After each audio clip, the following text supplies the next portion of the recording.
E aí, alunos, o que vocês estão achando das aulas de História de Rondônia? Nós iremos agora fazer a revisão da aula de História de Rondônia e na nossa abertura passa aqui, ó, passou aqui atrás de mim a locomotiva 18. Vocês sabiam que a locomotiva 18 está funcionando, voltou a funcionar? Foi trocada a caldeira, está maravilhosa. Aqui, ó, atrás de mim aqui, ó, locomotiva 18. Professor Beto estava esses dias em cima da locomotiva 18, caracterizado de seringueiro, com a poronga acesa na cabeça. Se vocês quiserem ver, só é seguir lá na rede social, hashtag Professor Beto Reis, que vocês irão ver essa aventura da locomotiva 18, como é que ela funcionou, como é que ela está funcionando, muito legal. Mas nós estamos falando na aula de hoje sobre os povos indígenas de Rondônia, a população originária de Rondônia. Na tela para vocês, porque nós estamos na aula 2.2. Eu, professor Beto Reis, estarei com vocês trabalhando essa aula. Povos indígenas de Rondônia. Quem são? Hoje, Rondônia possui, segundo o último IBGE, censo do IBGE, 21.153 pessoas indígenas, representando 1,25% de Rondônia. Rondônia representa aí 1,25%. Guajará-Mirim é o município do estado que lidera o ranking, com 13,92% de população indígena. Então, nós temos aí, em primeiro lugar, Guajará-Mirim, com 5.482. Em segundo lugar, Porto Velho, com 4.112. Em terceiro lugar, nós temos Cacoal, com 1.688. Em quinto lugar, Ji-Paraná, com 1.573. E em sexto lugar, Vilhena, com 1.225 povos indígenas.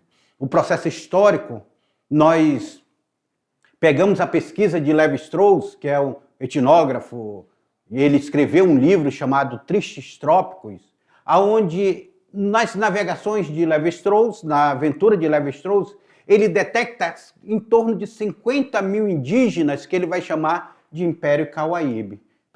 Professor, e essa foto que está aí no meio? Esses aqui são os indígenas caripunas, o primeiro contato do indígena caripuna. Essa foto é de 1910, tirada aí por Dana Merrill, com os indígenas caripuna. Rondônia, na década de 30 e 40, estudos diziam que vivia mais de 80 mil indígenas. Só que quando chegou no ano de 2000, esses 80 mil eram apenas 2 mil indígenas. Rondon cria em 1910, ele cria o SPI, o Serviço de Proteção ao Índio, que a princípio era SPI-LTN, Serviço de Proteção ao Índio e Localização dos Trabalhadores Nacionais, que tinha como objetivo incorporar o indígena à sociedade nacional por meio da produção, ou seja, por meio do trabalho. Era trazer o indígena para esse mundo capitalista. Rondon instalou a colônia agrícola Rodolfo Miranda na localidade de Vila Velha. Vila Velha, sabe onde fica? Onde fica? Em Ariquemes. Isso tudo nós trabalhamos na nossa aula. Trabalhamos também sobre as 20 terras indígenas e mais um parque indígena chamado Parque Aripuanã. Rondônia tem atualmente 43 terras indígenas, mas nem todas são reconhecidas.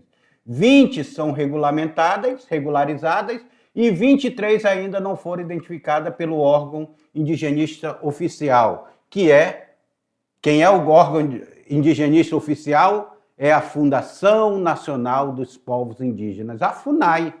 Então, nós temos terra indígena aqui, em Porto Velho, nós temos terra indígena os Caxarari, nós temos a terra indígena dos Caritiana e nós temos a terra indígena dos Caripuna, ficando em Porto Velho. Aí nós temos sequência aí, Nova Mamoré, Guajará-Mirim e assim por diante, as terras indígenas que tem nessa localidade. Agora existe o processo de resistência, como a terra indígena de Uruauau, que foi retratado no documentário chamado Território, que ganhou aí um prêmio em 2023, o Território ganha um prêmio, ele ganha o Emen em 2023. Outra forma de resistência também é o festival de troca de semente, o artesanato, a arte, a roupa, o jeito de vestir, a pintura, tudo é forma de resistência. Porque estradas abertas na floresta, o agronegócio, a grilagem, o garimpo ilegal, os projetos de colonização, a exploração da borracha, ou a expansão agrícola, tudo isso dentro da nossa região, que era chamado de vazio demográfico, tudo isso levou um processo dizimatório de vários povos indígenas. E os que ficaram resistem até hoje. Mas o que eu quero de vocês? Eu quero de vocês atividade. Vocês irão agora fazer atividade de sala e daqui a pouquinho eu volto com vocês para a gente corrigir e debater a atividade. Vamos lá? Com vocês agora.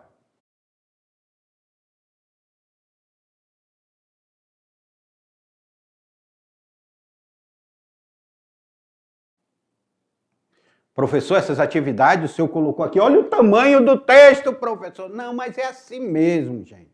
Vocês já vão se acostumando, porque eu quero lembrar que nos últimos Enems, caíram questões de história de Rondônia. Caíram questões regionais. Caiu uma questão sobre o professor Ricardo Gilson, que falava ali de União Bandeirante, do processo de ocupação de União Bandeirantes. Caiu, no último Enem, caiu sobre o Hospital da Candelária, que tratou doentes na Estrada de Ferro Madeira Mamoré. Então, questões regionais estão caindo. E fora que o Enem do ano passado trabalhou muita questão do patrimônio material e imaterial da região norte. Caiu o Círio de Nazaré, caiu as questões de Boi-Bumbá, caíram várias questões relacionadas à cultura material e imaterial. Então é por isso que nós estamos aqui. A aula de História e Geografia de Rondônia, com o professor Carlos lá e o professor Jorge, elas deixaram de ser uma coisa local. Elas viraram nacional, até que enfim o Enem viu que a Amazônia ela está dentro do contexto nacional. Então, por isso que vocês têm que ficar ligados nesse contexto amazônico que nós estamos trabalhando. E questões dos povos originários, dos povos indígenas, com a COP30, provavelmente nós teremos questões no Enem sobre questões indígenas e questões ambientais.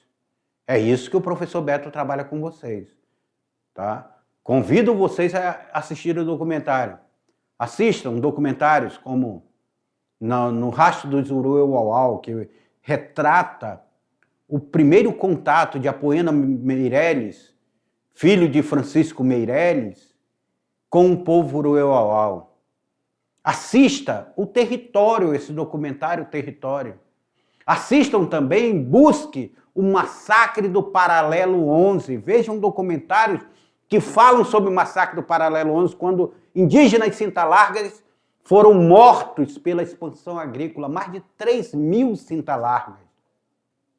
Pesquise sobre o relatório Figueiredo, um relatório cruel, que retrata como a ditadura militar trabalhou os povos indígenas. Mais de 8.000, só no período estudado, mais de 8.000 indígenas sendo mortos no governo militar.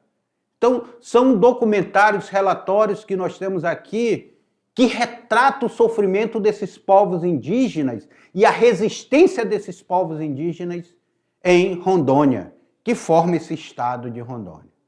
Na tela para vocês, vamos ver a questão do número 1? A questão do número 1, nós estamos ainda no século... Que século é esse, gente? Que século é esse? Deixa eu colocar aqui um lapisinho aqui para escrever o século. Nós estamos aqui nos 10 mais 5 mais 2. No século 17. Certo? Século 17. Pega 16 e como tem um numeral aqui, coloca mais 1. Então, 16 mais 1 significa século 17. Em 1653, o bandeirante Raposo Tavares, ao navegar pelo Rio Madeira, menciona a grande densidade populacional que ocupava sua margem. Olha o que o Raposo Tavares escreve dentro do relato dele. 15 dias depois de iniciar a viagem pelo rio, não houve um dia em que não visse algumas povoações. E geralmente viam muitas todos os dias. eles viram cidades com 300 cabanas, com muitas famílias vivendo em cada uma delas. Calcula-se que em uma delas residiam 50 mil almas. Raposo Tavares já fala em 50 mil pessoas só em uma região aonde ele viu navegando pelo Rio Madeira. Raposo Tavares vai ser o primeiro português a adentrar pelo Rio Madeira no século XVII. Pela leitura do texto complementar, podemos afirmar sobre a colonização do Rio Madeira. Os primeiros contatos com os europeus com o Rio Madeira ocorreram a partir de 1542, quando Francisco de Orellana, vindo dos Andes, desceu o Rio Amazonas e passou pela Foz, denominando o Rio Grande. Mas, professor, você não disse que Raposo Tavares foi o primeiro a navegar pelo Rio Madeira? Só que Francisco Orellana passou pela Foz. Onde é a Foz? Lá onde o rio deságua, Rio Amazonas. O Rio Madeira deságua no Rio Amazonas. Isso lá, aonde ele deságua, é a sua Foz. Mas será que Francisco Orellana passou pela Foz do Rio Madeira? E será que Francisco Orellana era português? Pedro Teixeira, em 1637, agora um português, Pedro Teixeira, chefiando uma expedição portuguesa com destino a Quito, vice-reino do Peru, partiu de Vila de Cametá, no Grão-Pará, e subiu o Rio Amazonas ao passar novamente pela Foz do Rio Madeira. Pedro Teixeira, que era um português, fala nisso. Deixa eu falar para vocês aqui, deixa eu colocar. Eu estava esses dias com o embaixador de Portugal, que ele esteve aqui, e eu fui levar o embaixador de Portugal, o seu Luiz, inclusive ele tem o mesmo nome do meu pai, Luiz, e eu levei ele para conhecer um pouco da história. Aí ele dizia, professor, foi Pedro Teixeira? Ele me perguntava, foi Pedro Teixeira o primeiro a navegar pelo Rio Madeira, o português? Eu disse, não. O Pedro Teixeira é o primeiro a passar no Rio Amazonas. O primeiro a navegar pelo Rio Madeira, o primeiro português, foi Raposo Tavares. Ele dizia, olha, eu pensava que era o Pedro Teixeira. Eu disse, não. Aí nós estávamos também falando, o pessoal de Calama, aqui do Baixo Madeira, deve conhecer. Lá em Humaitá tem um busto em Humaitá, que é do escritor que escreveu o livro A Selva, que também era um português. Ferreira de Castro escreve o livro A Selva, está lá o busto dele, lá em Humaitá, em homenagem a ele. Que ele retrata como era o seringalismo da Amazônia no início do século XX. Muito interessante o livro A Selva. Eu já tive o prazer e a honra de ler esse livro. Mas volta aí na tela de vocês que tem mais questões. Antônio Raposo Tavares, em 1650, com sua bandeira composta por mamelucos, paulistas indígenas, percorreu desde o local de sua formação até a foz da margem direita do Rio Amazonas? Também, Antônio Raposo Tavares aqui é o que adentra. Em 1669, tendo à frente o padre Manuel Pires e o padre Gazzoni, fundaram a missão de Tupinabarana, que fica na cidade onde hoje é Parintins. Ilha com essa mesma denominação, situação próxima à foz do Rio Madeira, com a finalidade de centralizar a catequese dos indígenas e apoiar a conquista do Vale do Madeira e impedir que os indígenas continuassem a comercializar com os holandeses no Rio Negro. Pessoal, na realidade todas as questões estão corretas, todas as questões que estão corretas. Ok? Quem marcou a letra E, acertou. Vamos para a segunda. O Congresso Nacional aprovou no segundo semestre de 2023, o projeto instituído a polêmica tese do marco temporal, estabelecendo 1988 como ano limite para a reivindicação de terras pelos povos indígenas. Após o veto presidencial, o Congresso promulgou o complemento da lei do marco temporal para a demarcação de terras indígenas, com um trecho inicialmente vetado pelo presidente da República. Considerando o contexto apresentado, qual é a principal controvérsia relacionada à tese do marco temporal, que é a Lei 14.701 de 2023? Questão que pode até ser de redação do Enem, isso daqui, tá? Até pode cair em redação do Enem sobre o marco temporal. A tese do marco temporal ampliou os direitos dos povos indígenas em relação à demarcação de suas terras? A Lei 14.701 representa uma vitória unânime no Congresso sem resistência presidencial? O marco temporal estabeleceu o ano de 1988 como limite para a reivindicação, o que gerou a crítica e protesto de organizações indígenas e movimentos sociais?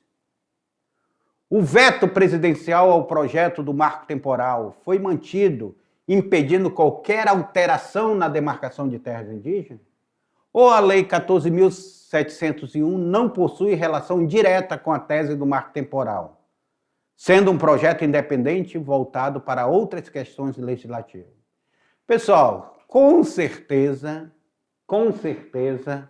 essa não tinha como errar. Nós vamos perceber que o marco temporal ele estabelece o ano de 1988 como limite para reivindicações que gerou crítica e protesto de organizações indígenas e movimentos sociais. Então, a questão daí é a letra C. Quem marcou a letra C, acertou. Lembrando, nós só estamos fazendo a correção, tá? Do que nós já debatemos. Em 1669, tendo à frente o padre Manuel Pires e o padre Gazoni, fundaram a missão de Tupinabarana na ilha com essa mesma denominação, situação próxima à foz do rio Madeira. Qual a finalidade dessa missão jesuítica? Quem prestou atenção lá na primeira questão não tinha como errar essa. Centralizar a catequese dos indígenas e apoiar a conquista do Vale do Rio Madeira, impedir que os indígenas continuassem a comercializar com os holandeses assentados no Rio Negro, instalar o padre Serafim Leite e posteriormente o padre Giacomo Pérez na exploração pelo baixo Rio Madeira? Não. Conquistar a ilha Tupinabarana, que era disputada entre o garantido e o caprichoso? Não, hoje que tem essa disputa, do boi-bumbá garantido e caprichoso. Construir o Real Forte Príncipe da Beira, que fica hoje em Costa Marques, não tem nada a ver com a missão jesuítica, o Forte Príncipe da Beira. Ensinar indígenas no processo de extração do látex para a produção da borracha? Também não, nem tinha extração do látex no período de 1669. A extração do látex ela só vai ser possível no século XIX. Então, a questão correta é a letra A. Tá certo? Quem marcou a letra A, quem leu a primeira questão, não errou essa daí. E vamos para a nossa última questão. Os povos indígenas em Rondônia têm enfrentado desafios significativos em sua luta pela preservação de suas terras e cultura. A resistência dessas comunidades é evidente diante das diversas diversidades. Considerando o contexto apresentado, qual aspecto refere à principal luta de resistência indígena em Rondônia? A busca por recursos naturais para garantir o desenvolvimento econômico de sua comunidade? A resistência contra políticas governamentais que visam desconsiderar suas reivindicações territoriais, como é o caso do marco temporal? A adesão irrestrita às práticas culturais tradicionais sem enfrentar influências externas? Adesão restrita, não. A aceitação passiva das mudanças impostas, será que eles aceitam passivamente, sem questionar essas mudanças impostas? Ou a busca por alternativas de ocupação territorial, desconsiderando as demarcações estabelecidas como forma de resistência ativa? Essa também ficou mamão com açúcar, que é a letra B, a resistência contra políticas governamentais que visam desconsiderar suas reivindicações territoriais. Hoje eles tentam derrubar o quê? O marco temporal e eles têm um movimento chamado Terra Legal. Pessoal, essa aula, na realidade, ela daria muito mais aulas, porque discutir sobre a questão indígena de Rondônia, ela é urgente e justa. É urgente e justa, porque esses povos, eles lutam para o reconhecimento da sua terra, para o reconhecimento da sua cultura, para o reconhecimento de sua língua. Então, esta aula eu dedico a todos os alunos e professores indígenas da Mediação Tecnológica Rondônia. Até a próxima aula.